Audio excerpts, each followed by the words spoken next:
Now, with GameStop, there was all the squeeze madness going on, and a lot of people getting very rich in a very quick period of time because there was too much money flowing and it was pumping movement higher.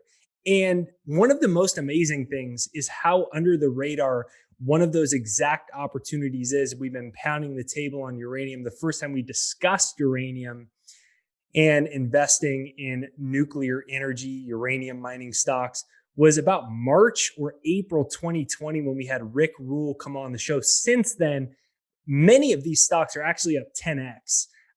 Many of them just since December, as the time of making this, it's about August. They've had a pullback, but many of them are up 2, 3, 400% just in that time alone. And it's always funny because it's a conversation that's not the number one subject on our channel. So there's people that write me all the time and they're like, oh my God, I joined Uranium Insider and I bought uranium stocks and I'm crushing it. I love you. Thank you. But then there's other people who just find the channel or whatever, and they never actually invest in the uranium stocks and they're here for gold or macroeconomics. And they'll leave a comment and they'll be like, huh, wasn't that you talking about uranium? Down this month, haha. And it's amazing because right now we have billionaire Eric Sprott stepping in to buy up the physical supply of uranium just in their first few days. They've already moved the spot price like 10%. Think of anything in the world that is that illiquid of a spot market. The beneficiary in a very quick period of time is going to be retail investors. Here to talk about that subject is my good friend, Justin. He's the creator of Uranium Insider. It is the best uranium newsletter out there. So you know what to buy, what to sell. You understand the market, what uranium stocks are worth getting into. I'm a paying member myself. I highly recommend it. And I think this is one of the best places to be. I have a lot of my money parked in it, but I also have a lot of my mother-in-law's money parked in it. And she's done quite well in uranium and due in part to Justin and Uranium Insider. So right there down below is the link for the newsletter for Uranium Insider. Go ahead. It's pinned to the comments and in the description. I highly encourage you to sign up because it's about to get very crazy when billionaire Eric Sprott and his team really start stepping into the market. So make sure you hit the like button. Give us a comment down below. This is Justin Rules or Go Uranium Go for the good old YouTube algorithm. Hit that bell notification. Special shout out to our sponsor, Vizsla Silver. And good to see you, Justin. Always good to see you, Jake. How you doing? I'm doing good. You know, there's a lot of crazy stuff happening in the world right now. And I find myself concerned with it. And one of my strategies is to create as much freedom as I can. And a component of that is financial freedom. I feel like uranium is one of the absolute best ways to do it in the quickest period of time. So I am actually really excited, though, at the same time. I'm just hoping we get this movement happening soon, but it looks like it's starting to happen with Sprott, billionaire Eric Sprott stepping in. We announced this a while ago, but now they're finally buying in the spot market. And we've seen a really quick movement in the spot market and the uranium equities realizing, oh my gosh. So tell us what's going on. It's a super exciting moment in the uranium investing world. As long as I've been following this sector, I'm probably more excited right now than I have been in a really long time, if not ever. Probably more excited than when the announcement of Sprott taking over UPC happened in April, which I was quite excited about that development. But now that I not only understand a bit further about how this vehicle is actually working, but we have 2 weeks since their ATM launch, like 2 weeks as of today, since their ATM went live, and we're already seeing the effects in the market, and it's pretty awesome stuff to witness. This is on the heels of a couple months of weakness in the sector, which came, a pretty natural sell-off after a pretty euphoric move from December to mid-June, and we had it hit a low July 19th. We had like a V-shaped recovery. It pulled back again and hit another low on August 19th, exactly 30 days later. And now we've had a couple of strong weeks, kind of right in line with the spot market moving up with Sprott buying. So we've seen the spot market move up about 10% in 2 weeks. Sprott, let's just call it SPUT for the sake of this interview. Sprott Physical Uranium Trust. They've purchased 2.1 million pounds in less than 2 weeks. They now are sitting on a cash balance of almost $12 million as of the close yesterday. They're updating the market every single day. I believe it's at 4 p.m. Pacific time on whatever purchases they made that day, what their premium or discount to NAV is, how much cash they have on hand, what their assets under management is. The transparency that these guys are putting out into the market is fantastic. And so they didn't do any buying yesterday, but they accumulated another almost $5 million of cash. So we expect to see that they did some purchases today.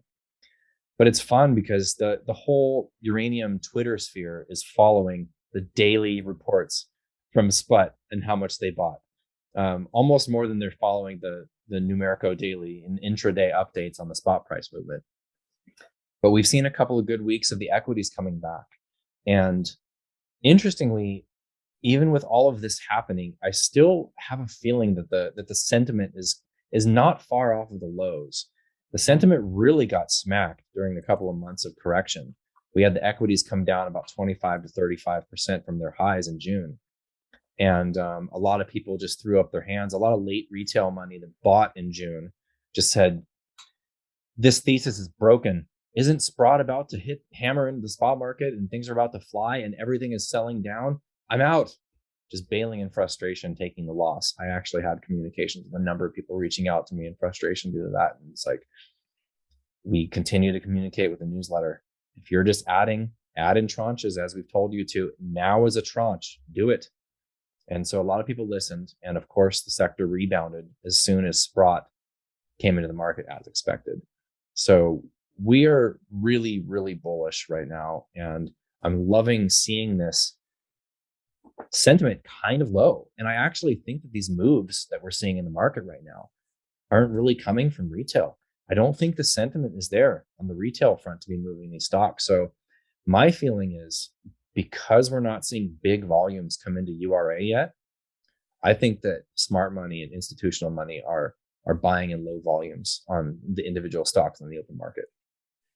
It's crazy to watch it happen in real time because you see exactly why retail never makes money in anything. And it's hard too. I didn't even look. I just looked at my portfolio day before yesterday for the first time in months. And I'm really glad. And it's had like a 20% rebound in a few days, Yeah. but I didn't look for months because I didn't even want, I knew it was bad. I didn't even want to see it. And it's just amazing how many people say, I feel bad for them. I'm sure there's people that have watched these videos and then they're like, oh yeah, this was, and they quit watching the channel. No way this is going to work. It's down again. And then they sell, and then institution money buys. And then once institution money buys so much that it's undeniable, all the retail will chase. And then the same thing will happen with each leg up. So it's pretty amazing to see, but I want you to elaborate a little bit more on this opportunity here. When you say that that Sprott bought about, I forget what you said about 2.1 million pounds. 2.1 million pounds. So there's only about about 130 million mined, if I'm correct there. So you're talking about, in that quick of a time, a pretty reasonable chunk there of the annual supply in 5-10 business days. What is the significance of that, and what will be the results of it in your estimation? The significance is huge. It's almost difficult to describe because it's unprecedented. So pretend we're not talking to a uranium geek. Like, what is the significance of a market, uranium, that is 20% of the United States power supply, I don't know, 10, 20% of the world. It's like the only carbon-free or carbon-neutral energy. It's like the only thing that conservatives and liberals both agree on. And I'm talking about not you and me, everyday people on both sides of the fence, but the politicians agree. And to have 200 million pounds used every year, only 120 million of them are being mined right now. And to have a multi-billion-dollar, one of the richest people in Canada, coming into the market to buy supply that doesn't exist and to move the spot price 10% in that few of days. I mean, what is the significance of this thing? I mean, it's hard to understate here. Again, it's difficult to even describe the significance because we just don't know how the uranium, the nuclear fuel market is going to respond to this yet. It's still the summertime. We still have hedge fund managers sitting on a beach in Saint Tropez.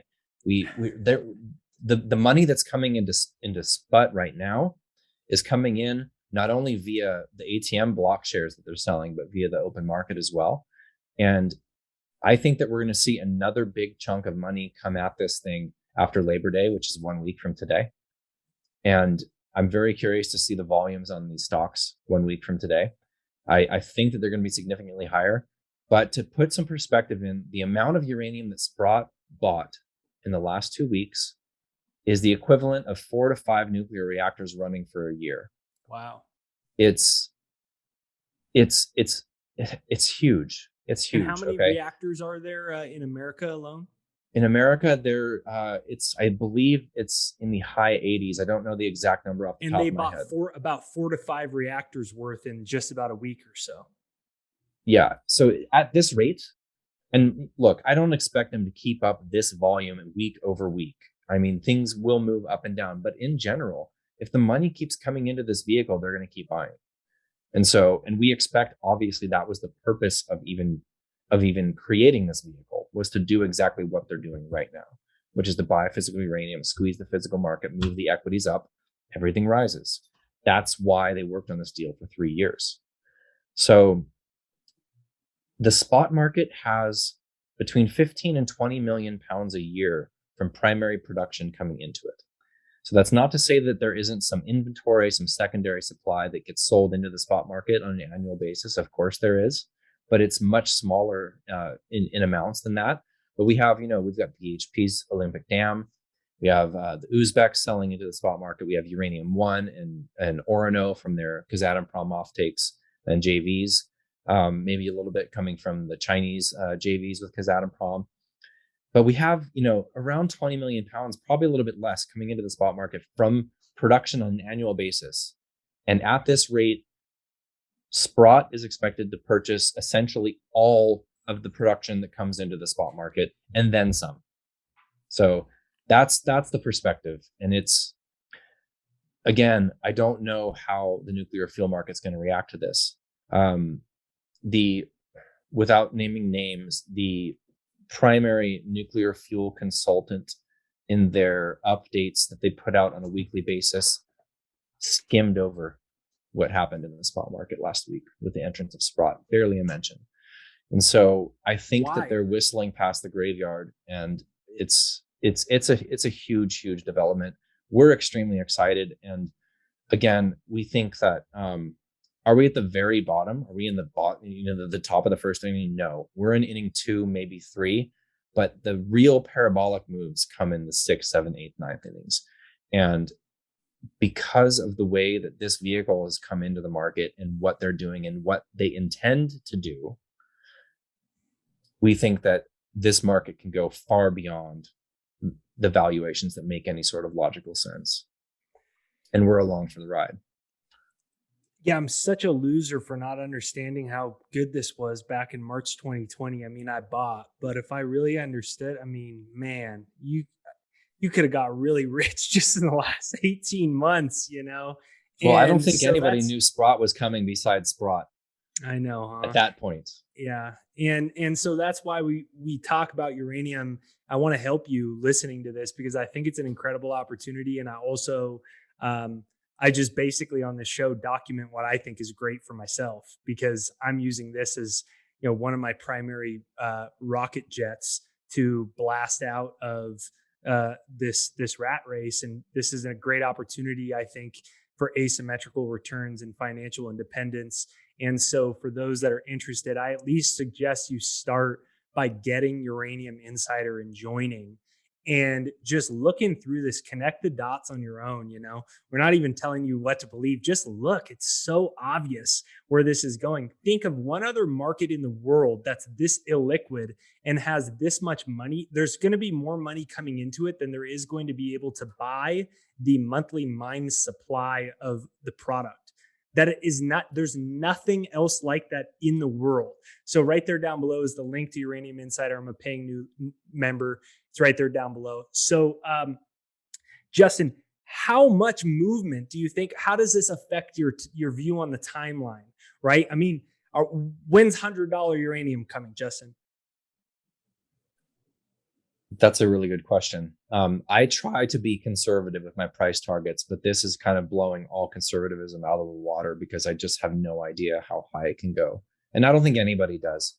You have extremely bullish people on Twitter saying that we could see $200 to $500 a pound. It's like, I'm not calling for that because that doesn't make sense for the industry. But I do think we're going to overshoot. And I think the overshoot is where we see parabolic moves in the equities. So we know for sure we're going to the $60 to $70 range. That's basically a guarantee. And without the Sprott development, we expected that to happen within the next 2 years. I think that happens next year. I think Do you that think we get 60 to 70 next year? I think that that's possible. Yeah. I think we break 40 by the Come end of the on, year. Justin. Let's go. It's going to get exciting. It is, yeah. It's going to I get want to wake crazy. my baby Honestly, up, though. I'm getting it's going to too get. excited. I think it's going to get crazy with a price spike of uranium. I do, and I have mixed feelings about that because it's not a healthy thing for the industry by any means, but it's very, very exciting from a speculator's point of view, and that everybody investing in uranium here needs to approach it as a speculation. This is not something that you buy and close your eyes for 10 years. Although on a 10-year time frame, who knows? But we're going to spike and it's going to come back. And you want to be along for that spike and you want to peel off on the way up. And that's exactly what we're aiming to advise people with our newsletter is what to buy now, what is going on in the market that's actionable, and what does it mean to you as an investor, and what is significant from a trading perspective. And when it comes time, how to start peeling off and taking profits when things are getting stupid and parabolic and euphoric in the terms of sentiment. I don't think that happens next year. Okay. I think we do probably during the course of this uranium bull market have a significant correction in the broad market, but I don't think it's going to be a world ending massive crash. I think we're probably looking more at like a significant pullback followed by a resumption of a inflationary based commodities trade that could last for multiple years. But Sprott kind of changes all of that. It adds like a turbo booster to that general thesis of holding a particular commodity in a general commodities bull market in a growth industry, in an industry that's, like you said, is getting bipartisan support in a lot of major countries. And I think that we could see $100 uranium in 2023. And I think that sometime between 2023 and 2024 is probably going to be a peak. That's kind of what I'm seeing now. So I think we're just coming off, like I said, a 25 to 35% correction. I mean, some of the Aussie stocks pulled back almost 50% in this correction.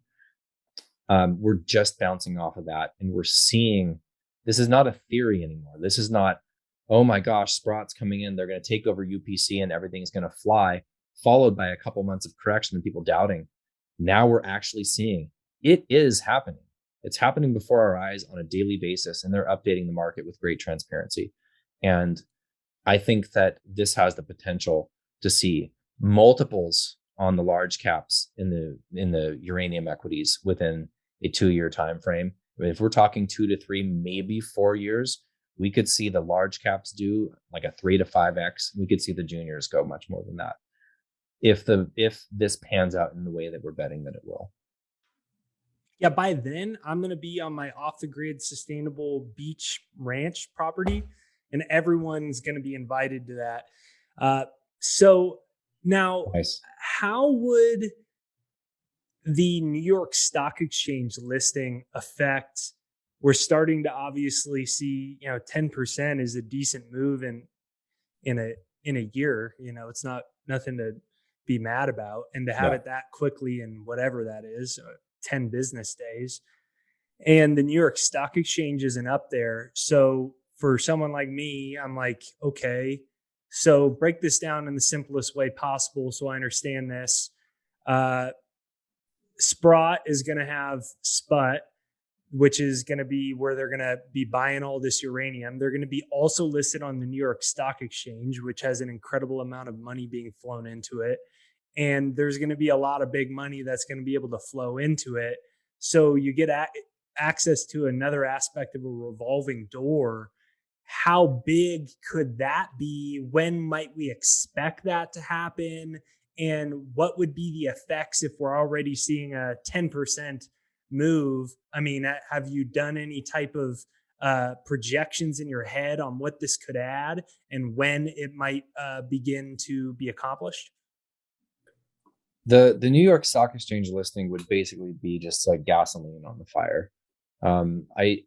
I'm not focusing too much on that because I don't think it's going to be smooth sailing to get that. I think that there's a period of public review. This is a new type of vehicle. It's different than their silver and gold physical trusts, and this actually affects 20% of the grid in the states. So they're going to see some pushback from the utilities that have a lot of lobbying money, because this getting listed on the New York Stock Exchange means that much more funds flowing into this, equaling that much more pounds being purchased, squeezing. They're effectively a competitor for the nuclear utilities that are producing energy for America, and so they're going to get some pushback. Now, the last time I spoke with the CEO, Jonathan Paglio, who is a really awesome and very sharp and very astute person, and this is kind of his baby. He's the one that's been working on this for 3 years. He's confident that they're going to get it, and he thinks that it's going to be about a 7 to 9 month process, starting from about now. So we're thinking that it's probably a Q2 2022 development. But again, we're not banking on it. But how significant would it be? It would be huge. The New York Stock Exchange is 13 times bigger than the TSX, and there's just so much more liquidity. And institutions, they primarily look for liquidity. I mean, they obviously look for sectors that they believe will grow in the future, but liquidity is the number one thing that they need. These really large funds, they just can't buy most of what is available in the uranium market. And so for a large fund to take a block of shares of Sprott, they're limited by the size of the fund and the amount of exposure that they can have to a single stock or a single sector. And it depends on the fund, obviously, but the more liquidity, the better. So that, if it happens, will be huge, but it's not necessary for it to happen for them to do. We're already seeing they're on the TSX now. They brought $73 million into the fund in the past 2 weeks and purchased, actually it's more than that. It's because they're sitting on cash, about $85 million in the past 2 weeks, and bought In 2 2 million weeks, pounds. they brought in 85 2 million? weeks. Wow. 2 weeks. And they bought 2 million pounds in 2 weeks. So clearly the New York Stock Exchange isn't necessary. But if they pull it off, it's gasoline on the fire. Yeah. 85 million in 2 weeks. Yeah. Man, I mean, why did you say that in their pamphlet it was just a little gloss over? Is it because they literally don't grasp it, or they're realizing it's so bad they're still gonna just not say anything about it? I mean, it this can light a lot of people's pants on fire, uh if they're keep getting this money flow in. I mean, this is a very strategic and important global resource that, quite frankly, isn't going to be available. It's it's really quite confounding for the investing community. It's a head scratcher to ask why the utilities aren't acting. I think there's multiple answers. I think that the nuclear fuel market is far, far, far more complex than most investors understand. And the spot market is not the only place to buy uranium. You can buy it off market, you can buy it in long-term contracts, etc. But I think the primary answer, which also attempts to answer why the nuclear fuel consultants aren't pounding the table. Well, one of them is and one of them isn't. Let's just say that. But it's that there's no real payoff for a fuel buyer, or necessarily even for this consultant, to try to predict the future. What they're doing is they're reporting on what they're seeing in real time. So they're reporting on the volume of trading going on in the spot market. They're reporting on the price movements. And they're giving all that data to their customers, which are the utilities. For a fuel buyer that's been around for a while, they've been able to buy pounds either on the spot market or through a carry trade or a short to midterm contract with no problem whatsoever, primarily fulfilled by the Russians and also Kazakhstan. via some Russian traders and Russian companies as well. Right now a utility can still go to Kazatomprom and buy a 3 to 5 year delivery pounds for $36. So they're still filling those contracts now. That narrative is slowly changing, and Kazatomprom is not an endless. It's not an endless well of uranium. They only have so many pounds to sell per year out into the future. So we're seeing a market that is slowly, and then quickly shifting from a buyer's market to a seller's market. But from the perspective of a fuel buyer for a nuclear utility, there's no incentive whatsoever for that person to attempt to predict what's about to happen and to go in and buy now, even if they save their utility some money on their balance sheet for the following year. There's no incentive for them to do that. They're not going to lose their job if the prices go up, and they're going to buy the uranium when the prices go up. Now, when we're talking $100 plus uranium, the utilities are basically probably going to buy in, I don't want to say in a frenzy, but they will come into the market between now and when we hit that price point. That's going to happen. But to say that utilities don't care about the price and they'll buy at any price, $150, $200 uranium, that's not true. There are nuclear utilities that have to compete with cheaper sources of energy, and that doesn't work for them, for their bottom line. So long story short, utilities, generally speaking, move kind of as a herd.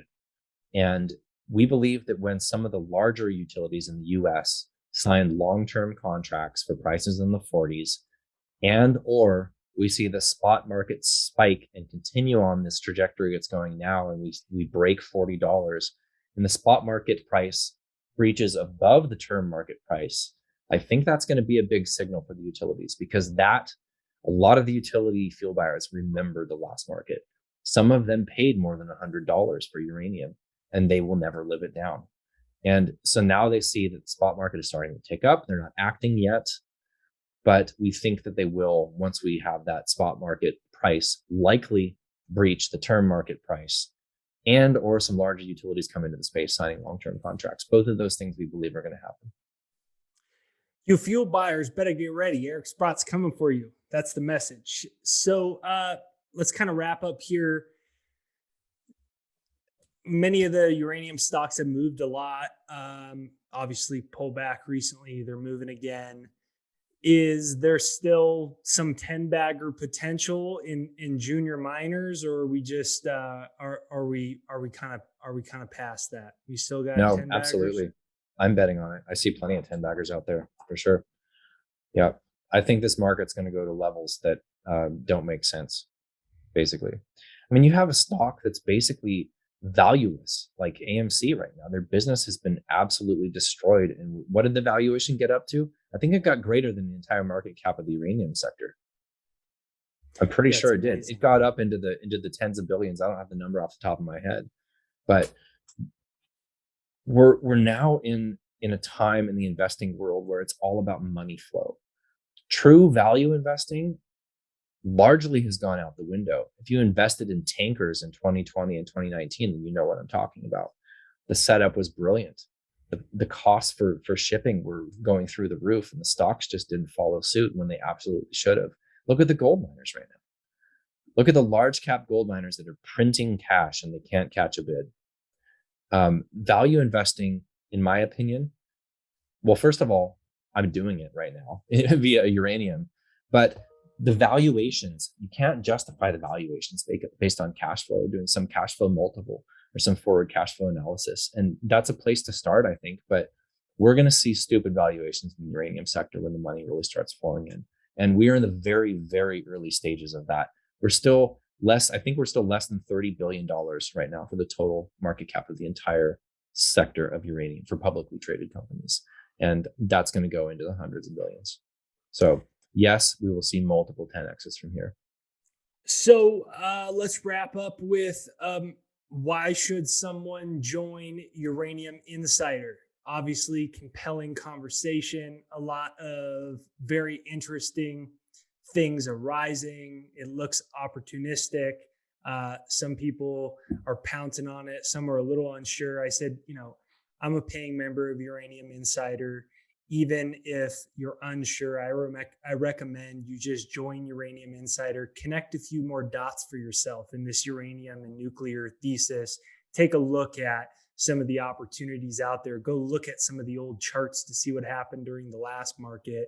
But why should someone consider joining Uranium Insider? Well, I think first and foremost, we dig up what we feel are the best opportunities in the space to invest in. Secondly, this is a very complex sector, and we do our best to communicate with our members what's going on in this sector via these monthly newsletters that we put out that are very in depth. We have email bulletins that go out intra-month, but what we've also started doing is members-only webinars. And we did one right kind of at the bottom of the correction that happened recently, and a lot of people were kind of panicking, to be honest, and we got so much good feedback from that webinar because we tried to let people know this is a shakeout. This is not a negating of the thesis. Hang on, and if you're still adding, add now. And we're getting a lot of thank yous and a lot of appreciation from that. So we take the movements in the sector from a fundamental and a technical basis. We distill them down to what that means and what is actionable for investors.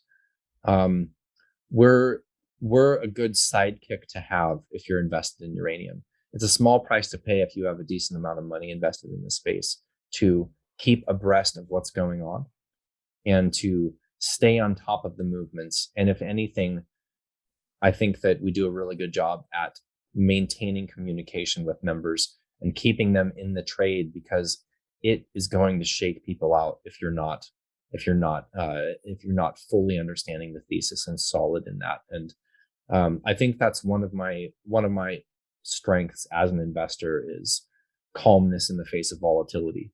And this will get volatile, mostly to the upside, but we're going to have more of these 20, 30, 40% pullbacks. They're going to happen, 100% guaranteed.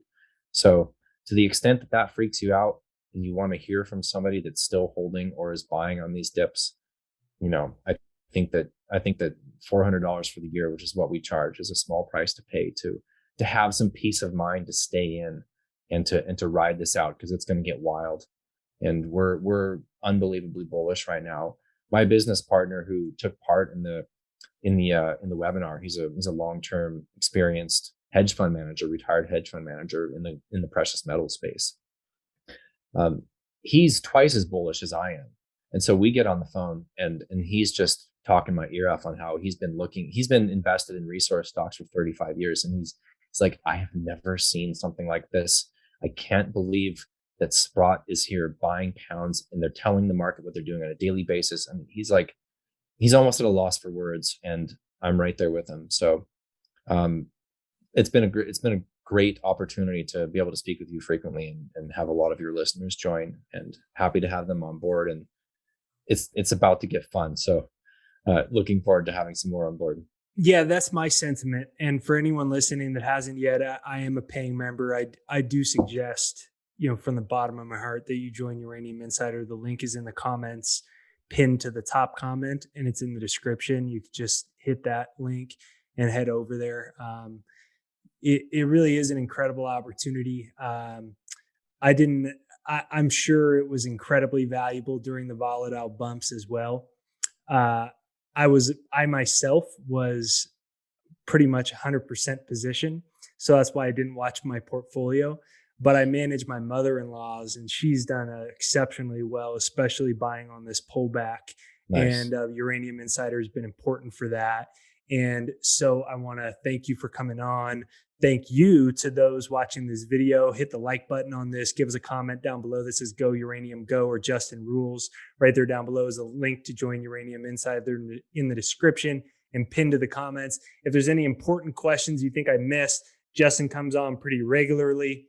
So right there down below, go ahead and leave any of those questions or comments, or give us your uranium price prediction right there down below. Let us know your favorite uranium stock. Justin, anything I missed? No, I don't think so. Other than just to reiterate, if you're looking for 10 baggers in the resource space, you have to expect volatility. You cannot get outsized gains without volatility. So anybody coming into this now or holding through the summer doldrums and the pullbacks that we had, just know that that's part of the game. And I think that uranium, it is one of the more volatile space. That's why it attracts some of the cryptocurrency investors, because they know they're ready for 20-30% drops in a day, but knowing that over the course of the next couple of years you could see 10, 20, 30x, in some of these cryptos, and some of these junior uranium stocks could do something similar. So yeah, I'm happy to come on as frequently as your listeners would like. And this is a very exciting time. Nobody really knows how crazy it's going to get, but clearly having a asset manager with 18 billion under management coming in to buy physical uranium in an extremely thin market is going to have huge implications. We're already seeing the start of that. I'm excited. And that's Eric Sprott and the Sprott Uranium Trust. If you'd like to find out more, be sure to check out some of our other episodes. The Uranium Insider link is right there down below. Thank you for watching today's episode. Make sure you hit that bell notification to get notified for future episodes, and we'll see you next time.